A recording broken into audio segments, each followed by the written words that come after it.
Deck Buying 101. Things to know and ask when interviewing potential deck contractors. Buying a deck can be one of the most stressful and costly decisions you can make, so make sure you do your homework on your potential contractors and products before interviewing them.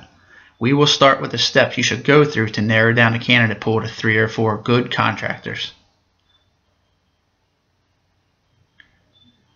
Ask friends and family for recommendations on contractors. Sometimes word of mouth is the best form of research, so don't be afraid to ask your neighbors and family for input. Some of the best contractors don't advertise simply because they don't have to.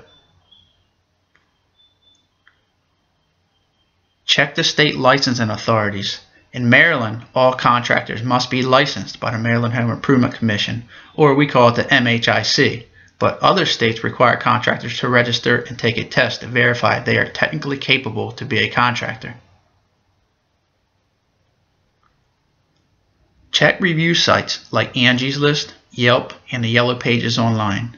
These can be very informative, but please remember most people only write reviews if they've had bad experiences. Be sure to check references and view past work. Your idea of good work might be different than other people's good work. Make sure your contractor pulls a permit. Permits are required for 99% of all deck projects. Permits are intended to protect you, the customer. Inspectors make anywhere from 2 to 5 visits to your property during construction to make sure the work is being done to code. Have a product in mind. If you want wood, know what kind of wood you want, or at least an idea.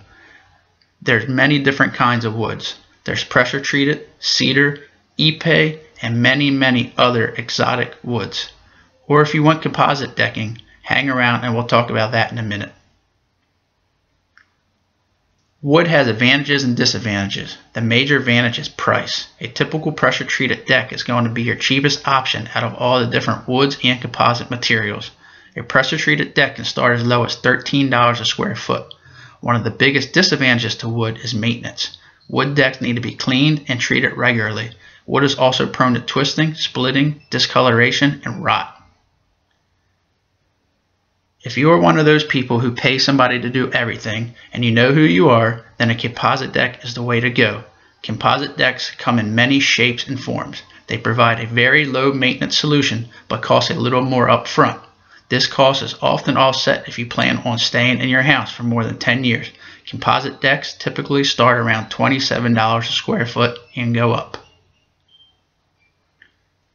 Composite decks consist of a low-maintenance decking and vinyl rails over a pressure-treated frame. Most decking has a composite core and is wrapped with a PVC shell. A few companies that make these types of decking are AZEK, Trex, and Fibron. The rails are usually white vinyl and are supported by wood posts that are bolted to the frame of the deck. There are many brands of rail. It depends on what area you live in and what is approved by our local permitting agencies. This video was put together by ARH Decks in Baltimore, Maryland to help homeowners find reliable contractors and get the best products available.